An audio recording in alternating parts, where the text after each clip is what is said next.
الرحمن الرحیم نحمده ونصلی علی رسوله الکریم اما بعد فاعوذ باللہ من الشیطان الرجیم بسم اللہ الرحمن الرحیم وَلَقَدْ آتَيْنَا لُقْمَانَ الْحِكْمَةَ أَنِ اشْكُرْ لِلَّهِ وَمَنْ يَشْكُرْ فَإِنَّمَا يَشْكُرُ لِنَفْسِهِ وَمَنْ كَفَرَ فَإِنَّ اللَّهَ غَنِيٌّ حَمِيدٌ صدق اللہ العظیم۔ میرے محترم دوستو، بزرگوں اور خواتین، اللہ رب العزت نے ہم سب کو بہت ساری نعمتوں سے نوازا ہے، اور اللہ تعالیٰ کی بڑی نعمتوں میں سے ایک نعمت اولاد بھی ہے۔ یہ اولاد اللہ کی عظیم الشان نعمت ہے۔ اس کی قدر وہی لوگ جانتے ہیں جن کے پاس یہ نعمت نہیں ہے۔ کتنے لوگ آ کر کہتے ہیں کہ جی دعا فرما دیجئے، 20 سال ہو رہے ہیں اولاد نہیں ہے، 15 سال ہو رہے ہیں اولاد نہیں ہے، اور بعضوں کو اللہ تعالیٰ نے اولاد دی ہی نہیں ہے سرے سے۔ میاں بیوی دونوں بوڑھے ہو گئے ہیں اور اولاد نہیں ہے۔ ہمارے محلے میں بھی ایسے بہت سارے ہیں۔ تو یہ اللہ کی بہت بڑی نعمت ہے۔ جنہیں اللہ رب العزت نے اولاد دی ہے، انہیں چاہیے کہ اپنی اولاد کی صحیح دینی تربیت کریں اور انہیں اللہ والا بنائیں۔ حضرت لقمان علیہ السلام اللہ تعالیٰ کے ایک برگزیدہ بندے تھے۔ بعض حضرات نے لکھا ہے کہ حضرت ہود علیہ السلام کی قوم میں جو لوگ بچے تھے، ان میں حضرت لقمان علیہ السلام بھی تھے، اور بعض حضرات نے لکھا ہے کہ یہ حبشہ کے علاقے کے تھے، سیاہ فام تھے، یعنی سیاہ، ان کی جلد جو تھی وہ سیاہ تھی، اور موٹے موٹے ہونٹ تھے، حبشی تھے، اور کسی دیہات وغیرہ میں رہتے تھے، لیکن اللہ تعالیٰ نے انہیں حکمت سے نوازا تھا۔ اور راجح بات یہی ہے کہ صحیح بات یہی ہے کہ حضرت لقمان وہ نبی نہیں ہے، اللہ کے برگزیدہ بندے تھے، انتہائی نیک آدمی تھے۔ اللہ نے ان کو حکمت سے نوازا تھا، اور ایسی حکمتیں ان کی زبان سے جاری فرمائیں کہ کئی حکمتیں رسول اللہ صلی اللہ علیہ وسلم نے ان کی بیان کی ہوئی حکمتیں احادیث مبارکہ میں بیان فرمائی ہیں۔ مختلف حدیث کی کتابوں میں حضرت لقمان علیہ السلام کی حکمتیں درج ہیں جو رسول اللہ صلی اللہ علیہ وسلم نے بیان فرمائی۔ اللہ تعالیٰ نے قرآن مجید میں حضرت لقمان علیہ السلام کے نام پر ایک سورت بھی نازل فرمائی، سورۃ لقمان۔ تو سورہ لقمان کا جو دوسرا رکوع ہے، جو ماں باپ اپنے بچوں کی دینی صحیح تربیت کرنا چاہتے ہیں، انہیں چاہیے کہ وہ سورہ لقمان کے دوسرے رکوع کا مطالعہ کریں، اس کو صحیح طرح علماء کی سرپرستی میں سمجھے بھی، اور اسی کے مطابق عمل بھی کریں۔ اللہ تعالیٰ نے حضرت لقمان علیہ السلام کا ذکر فرمایا اور ارشاد فرمایا وَلَقَدْ آتَيْنَا لُقْمَانَ الْحِكْمَةَ، ہم نے لقمان علیہ السلام کو دانائی عطا کی۔ لقمان علیہ السلام کو حکمت عطا کی، دانائی کی باتیں، سمجھ بوجھ عطا کی۔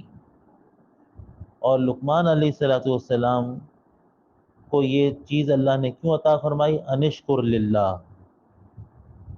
کہا تاکہ تم اللہ کا شکر ادا کرو، اللہ کی شکر گزار بندوں میں سے بن جاؤ۔ تو جب اللہ تعالیٰ نعمت عطا فرمائے تو یہاں اس آیت میں اشارہ اس بات کی طرف ہے کہ جب اللہ تعالیٰ نعمت عطا فرمائے تو اس نعمت کی قدر کرنی چاہیے۔ اور پھر اس کے بعد فرمایا وَمَن یشکر، جو قدر کرتا ہے، جو نعمت کی قدر کرتا ہے، فَإِنَّمَا يَشْكُرُ لِنَفْسِهِ، تو وہ اپنے فائدے کے لیے نعمت کی قدر کرتا ہے۔ تاکہ مجھے فائدہ ہو جائے، میری نعمت بڑھ جائے۔ ومن کفر، اور جو ناشکری کرتا ہے، فإن اللہ غنی حمید، تو بس اللہ تعالیٰ تو بے نیاز ہے اور بڑی صفات والا ہے، اس کے یہاں کسی چیز کی کمی نہیں ہے۔ بس یہ ہے کہ جو قدر کرتا ہے اس کی نعمتوں کو اللہ بڑھاتا ہے۔ قرآن کا فیصلہ ہے، لئن شکرتم لأزیدنکم وَلَئِن كَفَرْتُمْ إِنَّ عَذَابِي لَشَدِيدٌ، اور اگر ناشکری کرو گے، قدر نہیں کرو گے میری نعمتوں کی، تو پھر میرا عذاب بڑا سخت ہے۔ اور پھر اللہ نے قرآن میں بتایا، انما یرید اللہ لیعذبہم بہا فی الحیات الدنیا وتزہق انفسہم وہم کافرون فلا تعجبک اموالہم ولا اولادہم، ان کے مال و دولت اور ان کی اولادیں آپ کو تعجب میں نہ ڈالیں۔ ان کے کرتوتوں کی وجہ سے ہم نے یہ ان کو دی، اسی وجہ سے ہیں تاکہ ہم ان کے ذریعے، ان کی اولادوں کے ذریعے، ان کے مالوں کے ذریعے ان کو دنیا کی زندگی ہی میں عذاب دیں۔ یہ پورے قرآن میں اللہ تعالیٰ نے 2 مرتبہ اس آیت کو اللہ رب العزت نے ذکر کیا ہے کہ آپ کو تعجب میں نہ ڈالیں۔ تو پھر جب ناقدری ہوتی ہے نا، ان عذابی لشدید، پھر میرا عذاب بڑا سخت ہوتا ہے۔ اللہ تعالیٰ اسی اولاد کو ان ماں باپ کے لیے عذاب بنا دیتے ہیں ناقدری کرنے کی وجہ سے۔ اللہ تعالیٰ اسی اولاد کو، اسی مال کو وبال بنا دیتے ہیں اور بے سکونی کا ذریعہ بنا دیتے ہیں۔ سکون نہیں ملتا، پھر آدمی پریشان رہتا ہے، کیونکہ وہ ناقدری کی ہوتی ہے نا۔ اللہ کی امانت تھی یہ اولادیں جو اللہ نے ہمیں دی ہیں، ہمارے بچے چھوٹے چھوٹے، یہ اللہ کی بہت عظیم نعمت ہے۔ اس کی قدر یہ ہے جو اللہ رب العزت نے قرآن حکیم میں حضرت لقمان علیہ السلام نے جو اپنے بیٹے کو نصیحتیں فرمائیں اور اپنے بیٹے کی جو تربیت کی ہے، وہ ساری چیزیں اللہ رب العزت چاہتے ہیں کہ امت محمدیہ جب اپنی اولاد کی تربیت کرے ان کو مد نظر رکھے۔ اسی لیے کیونکہ قرآن حکیم تو قیامت تک کی انسانیت کی رہنمائی کے لیے بھیجا گیا ہے۔ قیامت تک جتنے انسان آئیں گے ان سب کی رہنمائی، ان سب کو راستہ دکھانے کے لیے اللہ رب العزت نے ایک کتاب اتاری ہے۔ یہ بات تو مفہوم ہے اور سب اس بات پر متفق ہیں، تمام مسلمان، کہ یہ رہنمائی کی کتاب ہے۔ تو معلوم ہوا کہ لقمان علیہ السلام کی یہ نصیحتیں جو اللہ تعالیٰ ہو بہو جیسے حضرت لقمان نے نصیحت کی، اللہ کی حکمت اور دانائی ان کو عطا ملنے پر، یہ عطا ہونے پر، جب انہوں نے نصیحتیں کی، اللہ رب العزت نے وہ نصیحتیں قرآن بنا کر امت محمدیہ کے لیے نازل فرما دی، اپنے پیارے نبی صلی اللہ علیہ وسلم کو بیان فرما دی۔ تو کتنی بڑی بات ہے۔ اب یہ جو قرآن ہے یہ اللہ کا مطالبہ ہے، ہر مرد سے، ہر عورت سے یہ اللہ کا مطالبہ ہے کہ میرے ان مطالبات کو تم پورا کرو۔ تو آج جس مطالبے کا ذکر کرنا ہے وہ اولاد کی تربیت ہے۔ تو ہر باپ سے، ہر ماں سے یہ اللہ کا مطالبہ ہے کہ تم اپنی اولاد کو میرا بناؤ، تمہاری اولادیں میرے حکم کے تابع ہوں، تمہارے بچے میرے حکم کے مطابق زندگی گزارتے ہوں۔ اس کے لیے اللہ رب العزت نے حضرت لقمان علیہ السلام کی نصیحتیں امت محمدیہ کے لیے نازل فرمائیں۔ تو فرمایا وَإِذْ قَالَ لُقْمَانُ لِابْنِهِ، جب کہا لقمان علیہ السلام نے اپنے بیٹے سے، وَهُوَ يَعِظُهُ، جب کہ وہ اسے نصیحت کر رہے تھے، نصیحت فرما رہے ہیں۔ نصیحت کیا تھی؟ یا بنیا، اے میرے بیٹے۔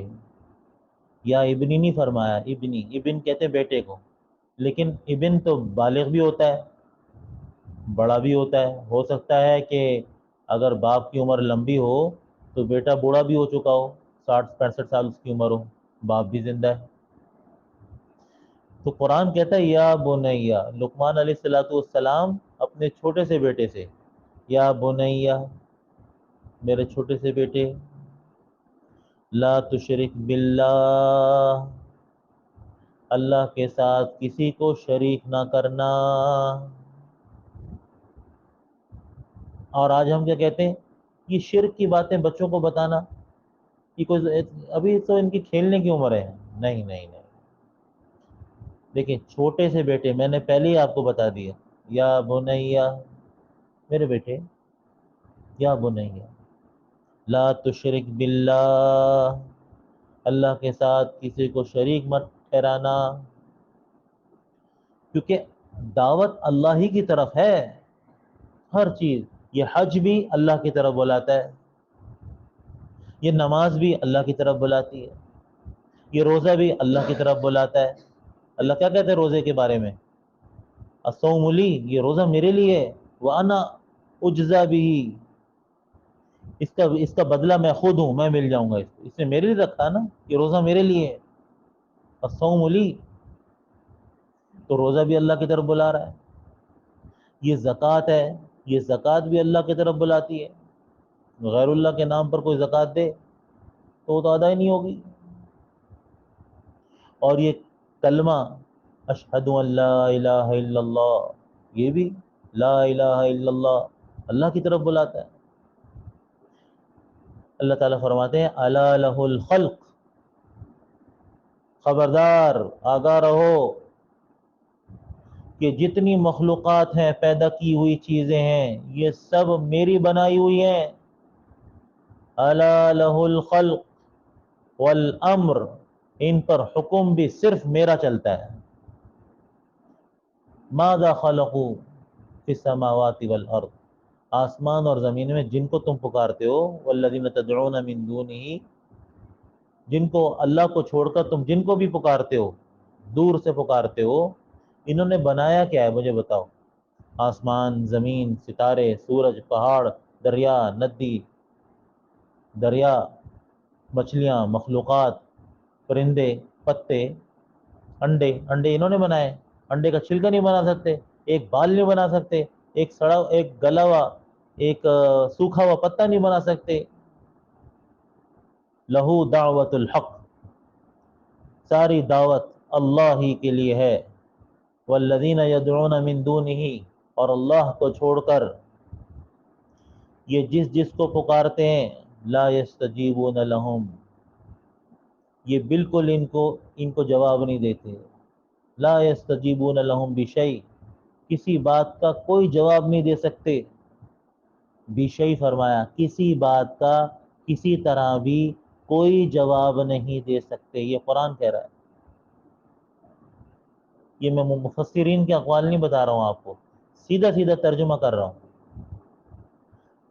الا کباسط کفیہ الی الماء لیبلغ فاہ،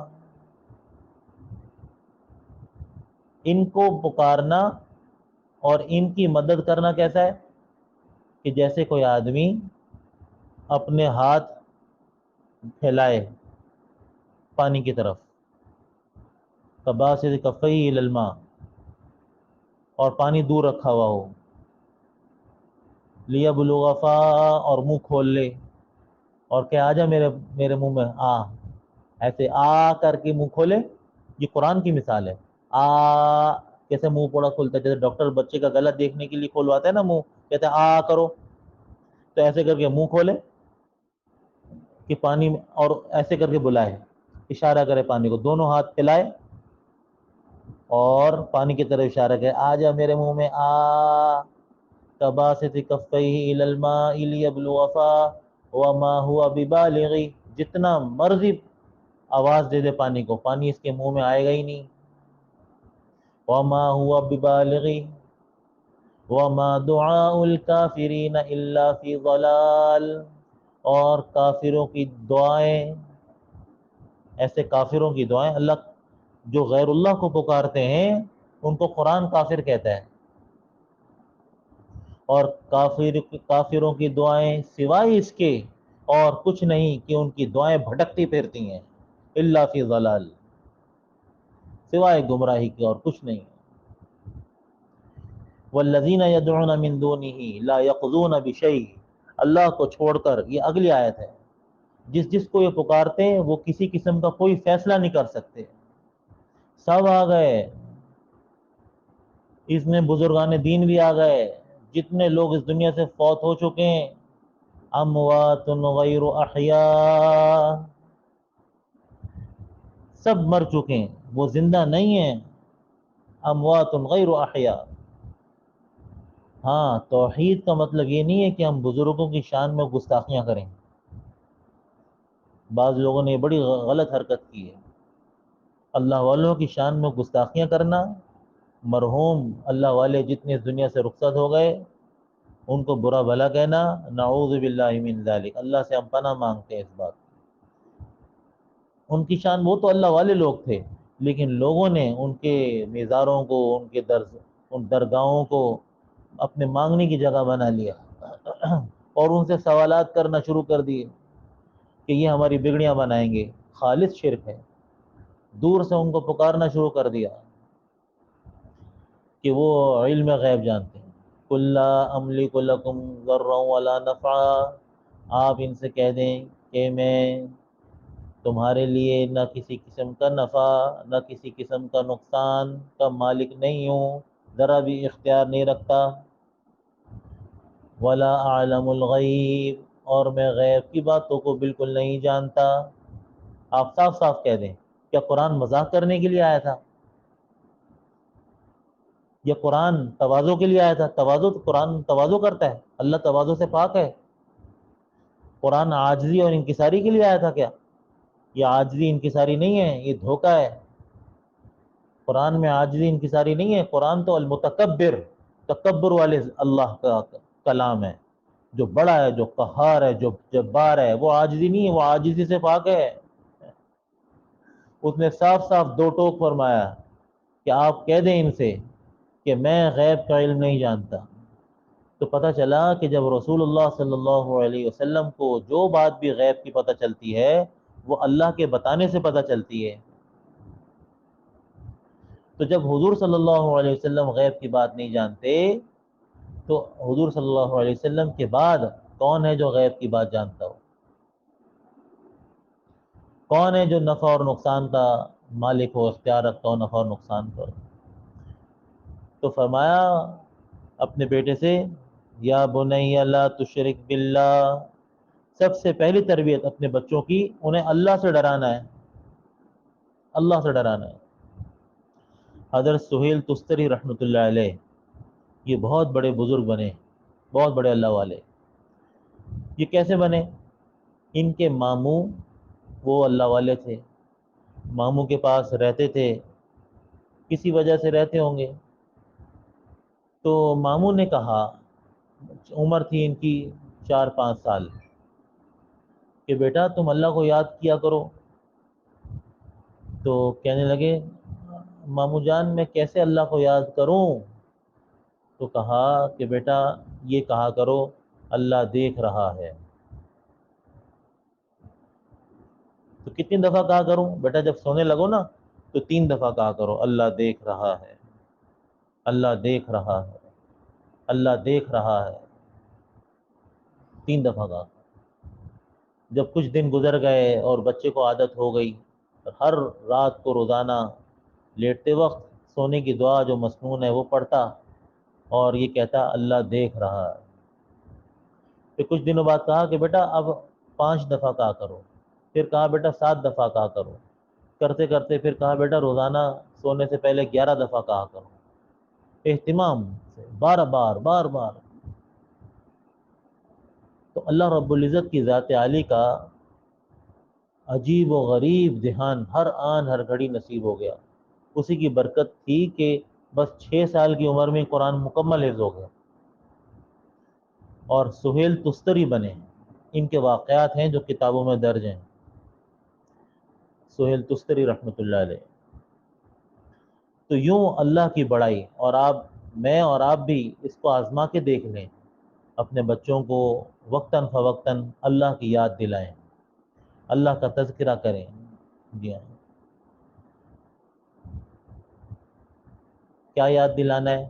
یاد یہ دلانا ہے ان ربک لبالمرصاد، تمہارا رب تمہارے اوپر گھات لگائے ہوئے ہے. جیسے مورچے پر فوجی بیٹھتا ہے نا کونے میں چھپ کر گن تان کے، اس کو کہتے ہیں گھات لگا کے بیٹھنا. ان ربک لبالمرصاد، تیرا رب تیرے اوپر گھات لگائے بیٹھا ہے، یعنی تیرے رب کی نگاہ تیرے اوپر فٹ ہے. اگر آج کل کے لحاظ سے ہمیں اس آیت کو سمجھنا ہو، سمجھانے کے لیے میں عرض کروں کہ تیرے رب کا کیمرہ تیرے اوپر فٹ ہے، تاکہ ہمیں سمجھ میں آئے. ما يكون من نجوى ثلاثة إلا هو رابعهم ولا خمسة إلا هو سادسهم ولا أدنى من ذلك ولا أكثر إلا هو معهم أينما كنتم والله بما تعملون بصير. جہاں کہیں بھی تم ہو وہ تمہارے ساتھ ہے، جہاں کہیں بھی تم ہو وہ تمہارے ساتھ ہے. وَنَحْنُ أَقْرَبُ إِلَيْهِ مِنْ حَبْلِ الْوَرِيدِ، ہم اس کی شہرگ سے بھی قریب ہیں. گلے کے دو جانب، ایک بالکل سیدھی طرف اور ایک بالکل بائیں طرف شہرگ جاری ہیں، دو خون کی رگیں. اللہ تعالیٰ فرماتے ہیں اس سے بھی زیادہ میں اپنے ہر بندے کے قریب ہوں. یعنی ایک لمحے کے لیے بھی اللہ رب العزت ہم سے پلک جھپکنے کے برابر بھی کبھی بھی ہم سے غافل نہیں ہوئے، کبھی بھی. اگر اللہ رب العزت ہم سے غافل ہو جائے تو یعنی یوں سمجھیں کہ پھر سانس کیسے آئے گا، کھانا کیسے ہضم ہوگا، یہ خون کا دورانیہ کیسے چلے گا؟ یہ تو اللہ کے حکم سے چل رہا ہے. اللہ ذرا برابر بھی غافل نہیں ہے. تو اس بات کا احساس کہ اللہ دیکھ رہا ہے. یرا دبیب النملة السوداء على الصخرة السماء في الليلة السوداء. اللہ رب العزت کالی سیاہ چونٹی کے قدموں کو دیکھتا ہے اندھیرے میں. کالے پہاڑ پر کالی سیاہ چونٹی کے قدموں کو اللہ رب العزت دیکھتا ہے. ایسا دیکھنے والا اور ایسا سننے والا کہ دل میں اٹھنے والے خیالات کو اللہ سن لیتا ہے، دیکھ لیتا ہے. جو الفاظ اس کے کان نے نہیں سنے، صرف اس کے دل میں خیال آیا، کوئی بات آئی ذہن میں، وہ اللہ نے سن بھی لی، دیکھ بھی لی. ایسا دیکھنے والا ہے. اس بات کا احساس ہم دل میں اپنے بچوں کے پیدا کریں. اور مائیں ایک غلطی کرتی ہیں، وہ بچپن سے اپنے بچوں کے دلوں میں لاشعوری میں شرک پیدا کر دیتی ہیں. وہ شرک پیدا کیسے ہوتا ہے؟ بچے سے کہتی ہیں کہ جلدی سے سو جاؤ، بوری والا بابا آ جائے گا.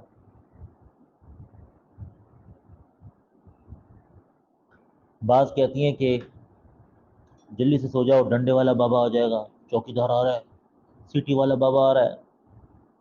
بعض جن بھوت سے ڈراتی ہیں، بعض کتے سے ڈراتی ہیں، بعض بلے سے ڈراتی ہیں، چوہے سے ڈراتی ہیں، جن بھوت آ جائے گا. بعض ڈارک روم سے ڈراتی ہیں. ایک ماں نے تو عجیب معاملہ تھا. ایک بچی تھی، جوان ہو گئی، اس کی شادی ہو گئی. اب جب شادی ہوئی تو وہ چولہے کے پاس نہ جائے، آگ نہ جلائے. تو بڑے تعجب کی بات تھی، کیا مسئلہ ہے؟ ماچس لو، تیلی چلاؤ، اس کے اوپر آگ لگ جاتی ہے گیس آن کر کے. لیکن وہ کرے نہیں. تو ایک جو ڈاکٹر تھا نفسیاتی سائیکیٹرسٹ، اس کے پاس لے کے گئے تو اس نے کافی سوالات کیے، بات چیت کی. تو پتہ چلا، ماں سے پوچھا، بچی کو باہر بھیج دیا کہ آپ کیا اس کو بچپن سے آگ سے تو نہیں ڈراتی تھی؟ تو ماں نے بڑی عجیب بات بتائی. ماں نے یہ کہا کہ میں اپنے پاس ماچس کی ڈبیا رکھتی تھی، تو جب یہ شرارت کرتی تھی نا تو میں اس کو ماچس جلا کر دکھاتی تھی.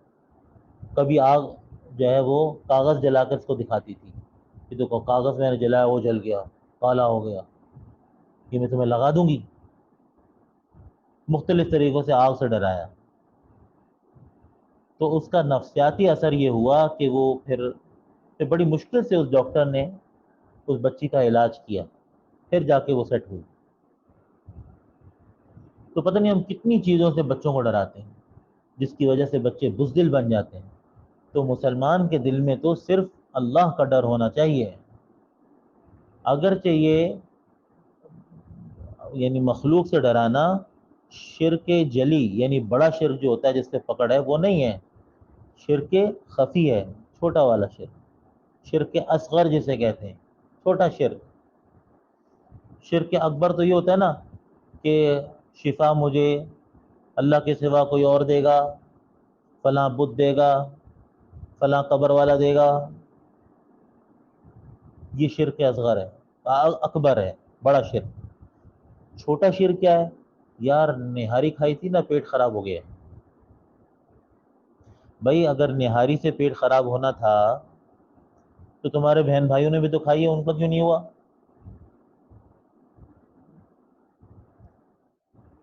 اگر آئس کریم سے گلا خراب ہونا تھا تو سب نے آئس کریم کھائی ہے، کئی بچوں نے آئس کریم کھائی ہے، کسی پہ تو اثر نہیں ہوا.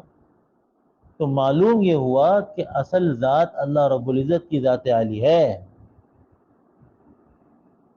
دھیان ہمارا جائے، پہلا دھیان اللہ کی طرف جائے کہ بیٹا دیکھو آئس کریم کھائی یہ ذریعہ ہے، ہوتا گلا خراب اللہ کے حکم سے. اتنی بات ضرور بتانی ہے، سادی سادی باتیں، موٹی موٹی باتیں جیسے یہ بچوں کو بتانا ہے. ہاں بیٹا لیکن پرہیز ضروری ہے کیونکہ ہر چیز اپنا اثر رکھتی ہے. آئس کریم کا اثر ہے، نہاری کا اثر ہے. اگر اثر اس کی ایک تاثیر ہے، اللہ تعالیٰ چاہے تو اس کا اثر نہ ہو، اللہ دکھاتے ہیں، بس اوقات اثر نہیں ہوتا. تو غیر اللہ سے مت ڈرائیں. اور بعض خواتین یہ غلطی کرتی ہیں کہ وہ باپ سے ڈراتی ہیں. یہ ان کی بہت خطرناک غلطی ہوتی ہے کہ جب ابو آئیں گے نا تو ابو کو بتاؤں گی. کیوں؟ یہ بات تو کبھی زبان پر لائیے گا نہیں ساری زندگی کہ ابو آئیں گے میں ابو کو بتاؤں. نہ، آپ نے اپنی اہمیت اب بچے کے دل سے نکال دی. اب آپ کی اہمیت نہیں رہی، باپ کی اہمیت آ گئی. ہاں باپ کی اہمیت بھی رہنی ہے لیکن ماں کی اہمیت تو ختم نہ ہو. تو اس کے لیے بچے کو ہمیشہ اللہ سے ڈرائیں. تو جب آپ اللہ سے ڈرائیں گی نا تو اللہ سے ڈرانے سے کیا ہوگا؟ بچہ پوچھے گا اللہ کون ہے؟ اللہ وہ ہے جو آپ کو دودھ دیتا ہے، اللہ وہ ہے جس نے آپ کو کپڑے دیے، اللہ وہ ہے جس نے آپ کو آنکھ دی، کان دیے، ناک دی، ناک کیسے سونگھتی ہے، مختلف قسم کی خوشبوئیں، زبان دی، زبان نمک بھی چکھتی ہے، میٹھا بھی چکھتی ہے. آپ آنکھیں بند کرو گے میں چاکلیٹ زبان پہ رکھوں گی، آپ بتاؤ گے چاکلیٹ ہے. خربوزہ زبان پہ رکھوں گی، آپ بتاؤ گے یہ تو خربوزہ ہے. مختلف طریقوں سے اللہ کی پہچان کرائے. پھر اللہ نے جنت بنائی ہے، جنت میں نعمتیں، اللہ نے دوزخ اللہ کا تعارف کرواتے چلے جائیں اللہ کا. یہ ہوا اللہ نے بنائی، یہ چیزیں اللہ نے بنائی، یہ ساری رنگینیاں اللہ نے بنائی، یہ چڑیاں اللہ نے بنائی. یہ بہت بڑا سبق ہے بچوں کو. تو باپ سے نہیں ڈرانا. تو اسی کا نتیجہ ہوتا ہے کہ جب ہم ڈراتے ہیں نا بچوں کو باپ سے یا بڑے بھائی سے یا کسی اور چیز سے، تو جب تک وہ رہتے ہیں استاد سے ڈرا رہے ہیں، تو جب تک وہ موجود ہیں بچے سنبھلے رہتے ہیں، اور جب وہ گئے تو اللہ کا ڈر تو تھا نہیں. پھر وہ شور شرابہ کرتے ہیں، پھر وہ پریشان کرتے ہیں ماں باپ کو، ماں کو پیچھے گھر میں تنگ کرتے ہیں، بات نہیں مانتے، لڑتے جھگڑتے ہیں. تو ماں باپ کا ڈر ہونا چاہیے، باپ کا ڈر بھی ہونا چاہیے اور ماں کا ڈر بھی بچے میں ہونا چاہیے. لیکن اس نوعیت کا نہ ہو کہ ماں اور باپ گئے تو بچہ بس پھسل گیا. پیچھے اللہ کا ڈر موجود ہے, پیچھے اللہ کا ڈر موجود ہے.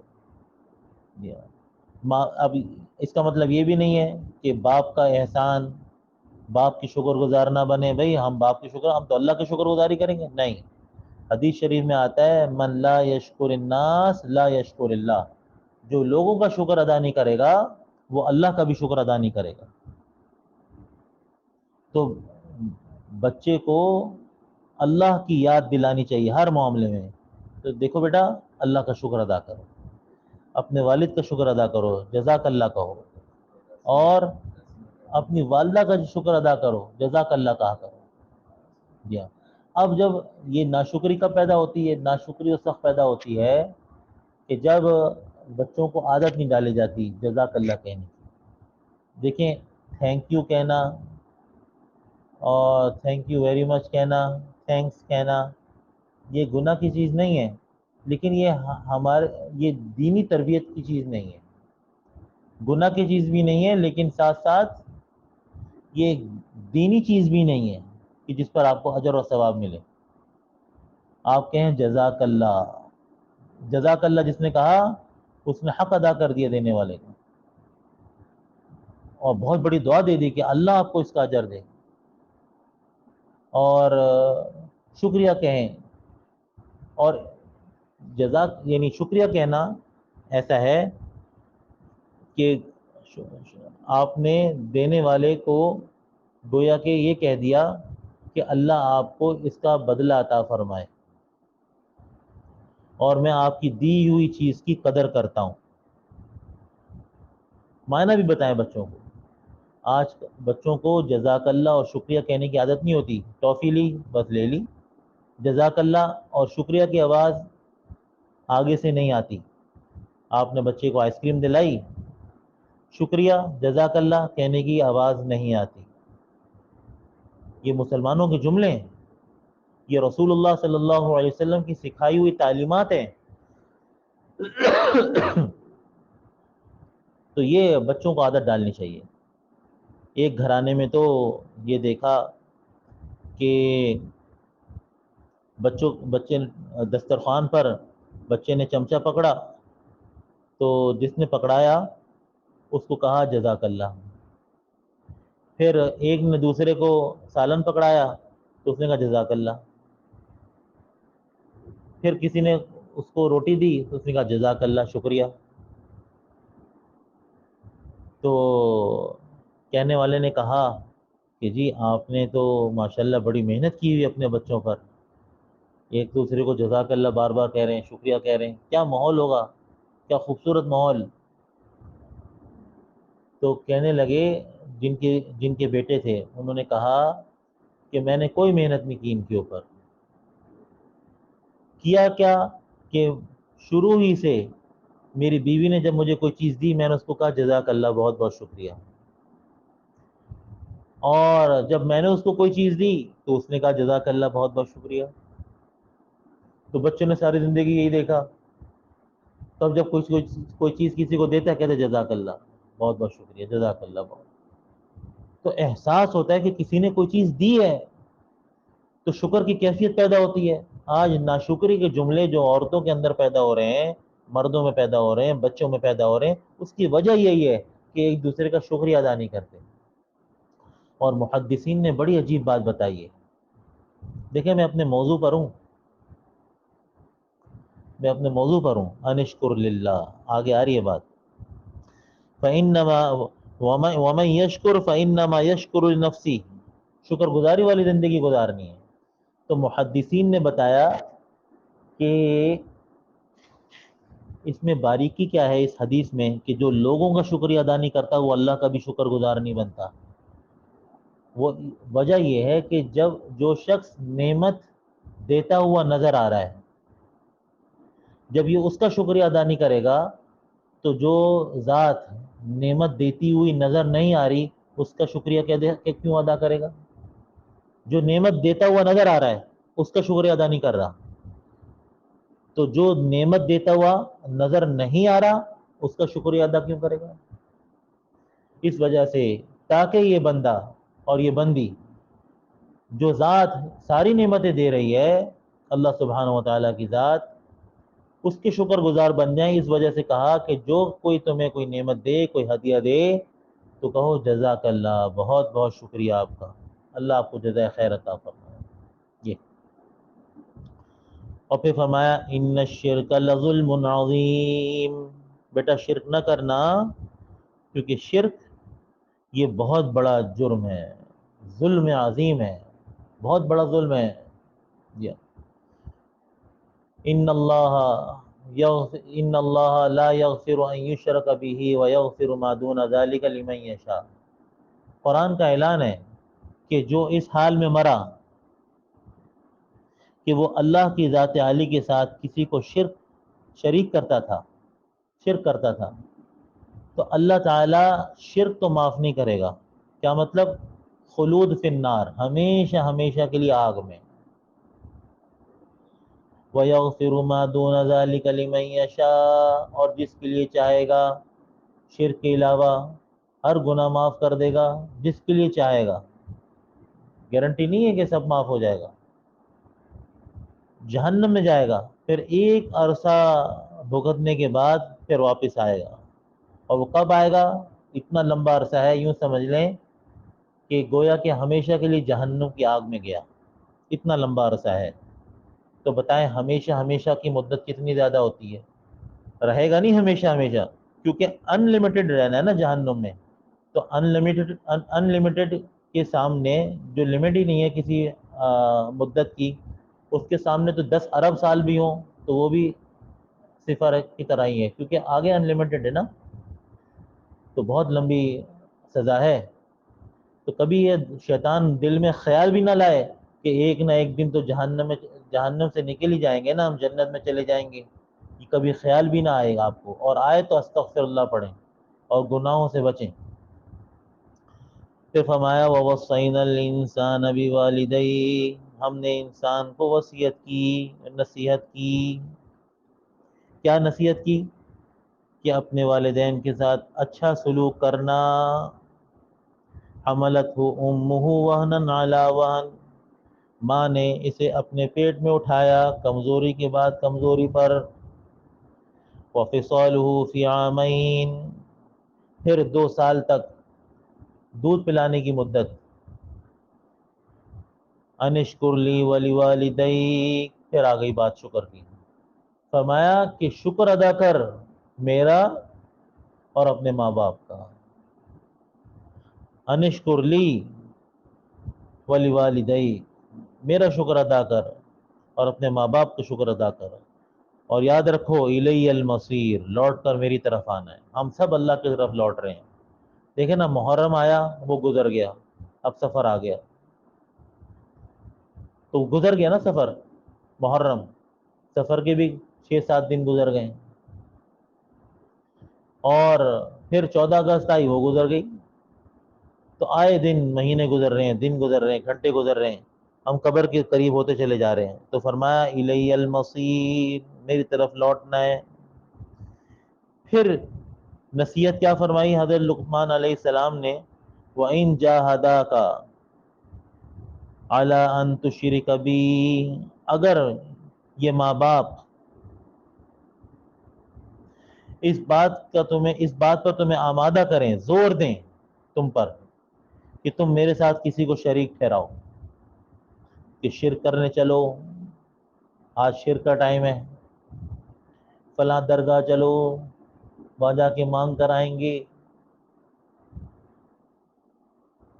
یا کسی بھی غیر اللہ سے مانگ رہے ہوں،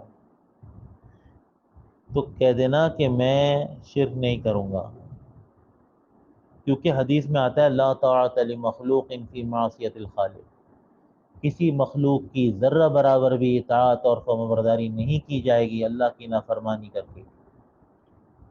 اللہ کی نافرمانی میں نہ شوہر کی اطاعت۔ بہت ساری عورتیں کہتی ہیں جی شوہر کے لیے تو ہم کر سکتے ہیں، نہیں، شوہر کے لیے بھی اگر اللہ کا کوئی ایسا حکم ہے جو ٹوٹتا ہو تو اس میں شوہر کی اطاعت بالکل نہیں مانی جائے گی، ایک الگ موضوع ہے، اس پر میں پہلے بھی تھوڑی سی بات کر چکا ہوں۔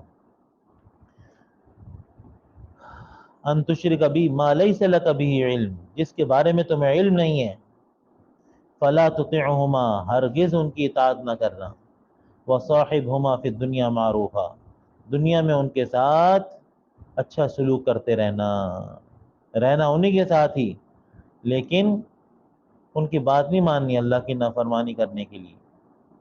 واتبع سبیل من اناب الی، اور ان لوگوں کا راستہ اختیار کرنا جن لوگوں نے میری طرف رخ کیا، صرف میری طرف۔ دیکھیں، ان لوگوں کا راستہ اختیار کرنا جنہوں نے صرف میری طرف رخ کیا۔ حضرت ابراہیم علیہ السلام، حضرت ابراہیم علیہ السلام کے بارے میں تو اللہ تعالیٰ نے حضور صلی اللہ علیہ وسلم کو حکم فرمایا، ان اتبع ملت ابراہیم حنیفا، آپ یکسو ہو کر حضرت ابراہیم علیہ السلام کی ملت کی اتباع کریں۔ حضرت ابراہیم علیہ السلام کا پیغام کیا تھا؟ کہ بتوں سے نہیں ہوتا، اللہ کے سوا کسی سے نہیں ہوتا۔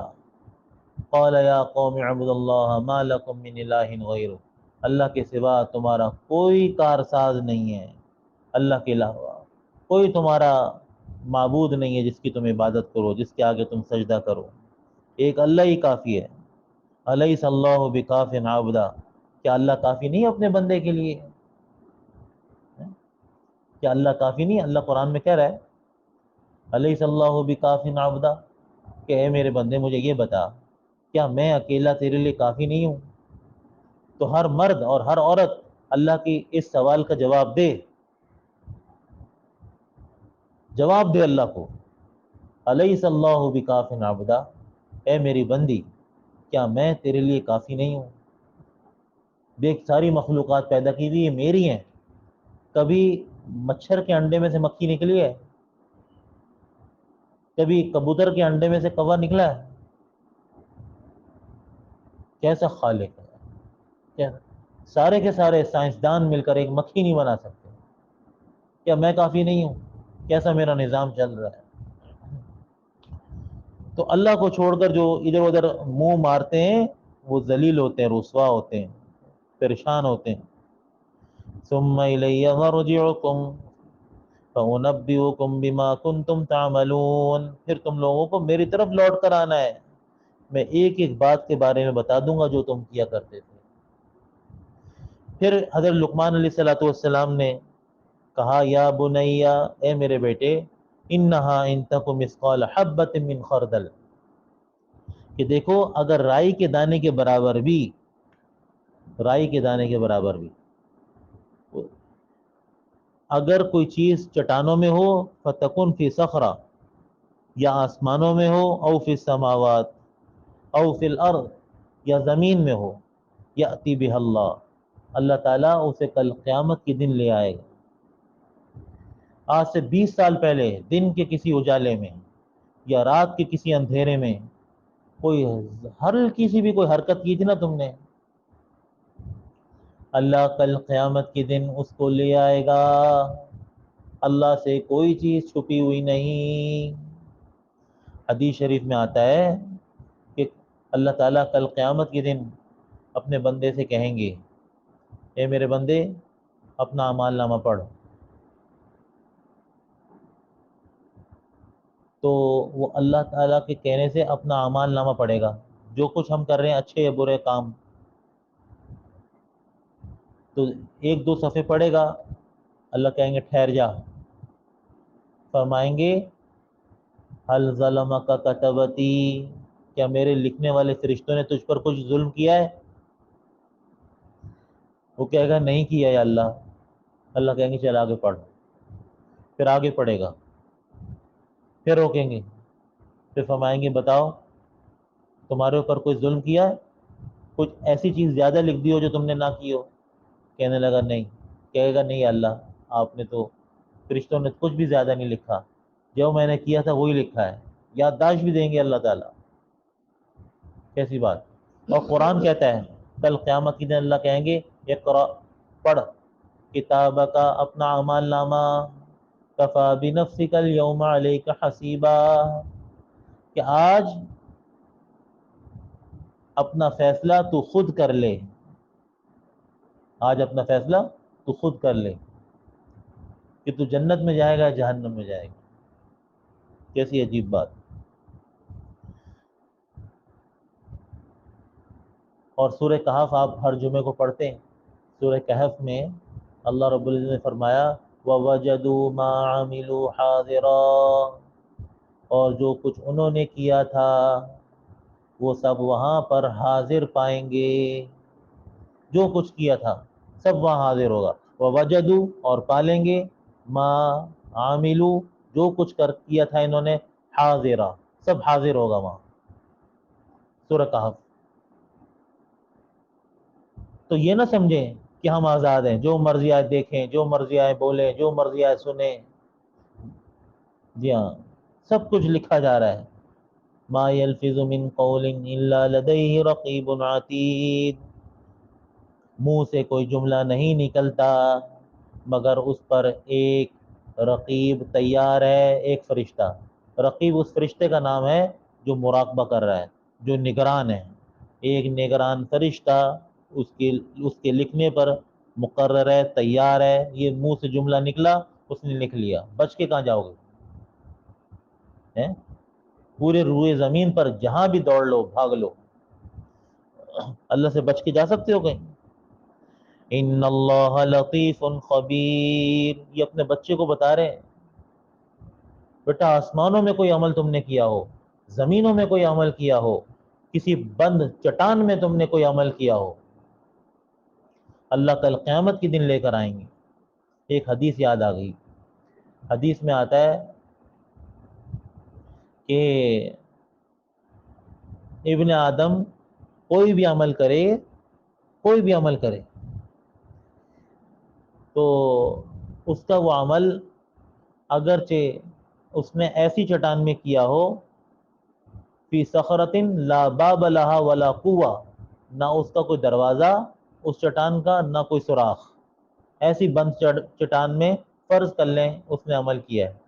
اللہ کے نبی صلی اللہ علیہ وسلم نے فرمایا خرج عمله الی الناس کائنا ما کان، اس کا عمل، اس عمل کے اثرات لوگوں پر ظاہر ہو کے رہیں گے. پکی بات ہے. لو ان، حدیث یاد آ گئی، لو ان رجلا عمل عملا، اگر کوئی بندہ کوئی عمل بھی کرے اچھا ہو یا برا، لا فی صخرۃ، کسی چٹان میں، لا باب لها ولا قوہ، اس کا نہ دروازہ نہ کوئی سوراخ، خرج عمله، نکل آئے گا اس کا عمل، الی الناس کائنا ما کان، جیسا کیسا عمل تھا، اس عمل کے اثرات ظاہر ہوں گے. جب دنیا میں یہ معاملہ ہے تو آخرت میں تو اور بھی زیادہ. تو یہ باتیں بچوں سے کرنے کی ہیں. مائیں پہلے لوری بھی دیتی تھی نا تو بچوں کو اللہ اللہ کر کے سناتی تھی، اللہ اللہ اللہ، یا حسبی ربی جل اللہ ما فی قلبی غیر اللہ، یہ پڑھ کے سناتی تھی. لا الہ الا اللہ سناتی تھی. آج تو پتہ نہیں کچھ بھی نہیں رہا. بلکہ حدیث شریف میں آتا ہے کہ جو ماں باپ بچہ بولنے لگے، الفاظ بنانے لگے، الفاظ نکالنے لگے، اور سب سے پہلا کلمہ جس کی زبان پہ سب سے پہلے اللہ کا نام آئے، جس بچے کی، اللہ اللہ. بہت آسان ہے. بچے کے سامنے آپ جب اس کی عمر ہو جائے نا 1-1.5 سال، اللہ اللہ اللہ، گاڑی میں اللہ اللہ اللہ یہ کہنا شروع کر دیں. تو جب پہلی مرتبہ اس کی زبان سے نکلے گا نا اللہ، ماں باپ کے پچھلے سارے گناہ معاف. یہ فضیلت ہے. اور دیکھیں زبر زیر پیش میں سب سے زیادہ مشکل ترین حرکت نکالنا وہ پیش کی ہے. جیسے بو، اس سے ہلکی وہ زیر کی ہے، بی، بی نکالنا، بو بی. اور سب سے آسان حرکت وہ زبر کی نکالنا ہے، با. تو اللہ کے نام میں زبر آتا ہے، زیر آتا ہے، پیش آتا ہے، کیا آتا ہے پہلے؟ اللہ. زبر ہے. ہر بچہ جو زبان سے نکال سکتا ہے. یہ کوتاہی ہے ماں کی اور باپ کی کہ ان کے بچے جب پہلا لفظ نکالتے ہیں تو وہ اللہ نہیں نکالتے، کیونکہ اللہ اللہ کا مزاج نہیں، شرماتے ہیں کہتے کہتے اللہ اللہ. کم ہیئر، اس میں جو ہے نا come here, don't go over there یہ کہنے میں فخر سمجھتے ہیں. واٹ آر یو ڈوئنگ، لا حول ولا قوت، اس میں فخر سمجھتے ہیں. لیکن اگر سب کے سامنے یہ کہتے ہیں بیٹا بولو اللہ اللہ اللہ اللہ، ہر وقت اس کو اللہ اللہ اللہ، تو پھر دیکھیں آپ انشاءاللہ. اسی لیے یہاں بولا جاتا ہے کہ ماحول میں آنے سے، وہ تو آپ گھر پہ بیٹھ کے بھی بیان سن سکتے ہیں، وہ تو ریکارڈ ہو جاتا ہے. ماحول کے آنے کے اثرات اور ہیں. دعا قبول ہوتی ہے یہاں، اور پھر جو فرشتوں کا نزول ہوتا ہے، اللہ کی بات جہاں بھی آپ کریں، گھر میں کریں، کہیں کریں، جتنی بڑی تعداد میں لوگ آئیں گے اتنی زیادہ اللہ تعالیٰ رحمت نازل فرمائیں گے. اسی وجہ سے یہاں بلایا جاتا ہے. تو خواتین اس بات کی کوشش کریں کہ ہر ہفتے اپنے ساتھ ایک خاتون کو تیار کر کے لائیں. جی جی جی جی. اور گھر کی جو خواتین ہیں اہل خانہ، ان کو اپنی رائے بھی دے سکتے ہیں کہ ہمیں کون سا دن یا کون سا وقت مناسب لگتا ہے، تو ہم آپ کی سہولت کے لیے اس وقت ایک کر لیں گے. بس مقصود یہ ہے کہ تمام خواتین کے اندر قرآن کا پیغام جائے، حدیث کا پیغام جو ہے، شریعت پوری 100%، جس میں ہماری دنیا اور آخرت کی کامیابی ہے. لوگوں کے ذہن میں صرف یہ، ذہنوں میں یہ ہے کہ آخرت دین سے بنتی ہے اور دنیا مال سے بنتی ہے، چیزوں سے بنتی ہے. دھوکہ ہے یہ. آپ کی دنیا بھی اور آپ کی آخرت بھی، یہ سب کی سب بنے گی دین کو سیکھنے سے. تو یہ حضرت لقمان علیہ السلام نے پیغام دیا. پھر آگے اور بھی پیغام ہے، انشاءاللہ وہ اگلی نشست میں ہم رکھتے ہیں. ابھی وقت مکمل ہو گیا ہے. تو سورہ لقمان کا دوسرا رکوع، جو ماں باپ چاہتے ہیں کہ اپنے بچوں کی صحیح دینی تربیت کر سکیں، ان کو اللہ والا بنانا چاہیں، تو سورہ لقمان کے دوسرے رکوع کا مطالعہ کیجیے. تو انشاءاللہ بہت زیادہ رہنمائی ملے گی. اور انشاءاللہ جب علماء کی سرپرستی میں اور ہم یہ بیانات سنیں گے اور اس کا مطالعہ کریں گے، مطالعہ بھی کریں تو علماء کی سرپرستی میں پوچھ کر کہ ہم کہاں سے پڑھیں، کیا پڑھیں، تو انشاءاللہ بہت فائدہ ہوگا. اللہ تعالی ہمیں عمل کرنے کی توفیق عطا فرمائے. خواتین سے درخواست ہے کہ وہ اپنی رائے بھی دے دیں اہل خانہ کو. اب دعا کر لیں. الحمد للہ رب العالمین عدد خلقہ ورضا نفسہ وزنۃ عرشہ ومداد کلماتہ. اللہم لا نحصی ثناء علیک انت کما اثنیت علی نفسک، جزا اللہ عنا محمدا ما هو اہلہ. یا ارحم الراحمین یا ارحم الراحمین یا ارحم الراحمین. اے اللہ ہم سب کی بخشش فرما، ہم سب کو جنت الفردوس میں اعلیٰ مقام عطا فرما. اے اللہ ہم سے مکمل راضی ہو جا. اے اللہ ہماری کامل بخشش فرما دے. اے اللہ رسول اللہ صلی اللہ علیہ وسلم کا پڑوس ہمیں نصیب فرما. حضور کے مبارک ہاتھوں سے اے اللہ ہمیں حوض کوثر کا پانی نصیب فرما. اے اللہ ہمارا حشر ان لوگوں میں فرما جو تیرے محبوب بندے ہیں. اے اللہ انبیاء اور صحابہ کے ساتھ ہمارا حشر فرما. اے اللہ ہمارے مرحومین کی مغفرت فرما. اے اللہ ان کے درجات بلند فرما. یا اللہ ان کو جنت الفردوس میں اعلیٰ مقام عطا فرما. اے اللہ ہمارے بچوں کو اور ہماری بیوی بچوں کو، اے اللہ سبھی کو آنکھوں کی ٹھنڈک بنا. اے اللہ ہمیں اپنے بچوں کی صحیح دینی نیک تربیت کرنے کی توفیق عطا فرما. اے اللہ ہمیں اپنی ذات عالی کو اپنی زندگی کا مقصد بنانے کی توفیق عطا فرما. اے اللہ آج تک ہم نے آپ کی ذات عالی کو اپنی زندگی کا مقصد نہیں بنایا اور آپ کو دیکھ کر زندگی نہیں گزاری، اس پر ہم شرمسار ہیں. ہم معافی مانگتے ہیں، ہمیں معاف فرما دے. اے اللہ ہمیں معاف فرما اور 100% اپنے حکموں کے مطابق، اپنے نبی صلی اللہ علیہ وسلم کی زندگی کے مطابق اپنی زندگی گزارنے کی توفیق عطا فرما. اے اللہ جو ہمارے مسائل ہیں ان کو حل فرما، جو ہماری جائز دعائیں ان کو قبول و منظور فرما. اور اے اللہ جو پریشان حال ہے ان کی پریشانیوں کو یا اللہ دور فرما، اور جو بیمار ہیں ان کی بیماریوں کو یا اللہ شفا سے تبدیل فرما. اے اللہ بیماری کی نعمت ہوتی ہے، اے اللہ اس نعمت کو یا اللہ شفا کی نعمت سے یا اللہ بدل دے. اے اللہ ہمیں عافیت عطا فرما. اللہم انا نسألک من خیر ما سألک منہ نبیک محمد صلی اللہ علیہ وسلم ونعوذ بک من شر ما استعاذ منہ نبیک محمد صلی اللہ علیہ وسلم. انت المستعان وعليك البلاغ ولا حول ولا قوة الا بالله وصلى الله تعالى على خير خلقه محمد وعلى آله وصحبه اجمعين آمين برحمتك يا ارحم الراحمين.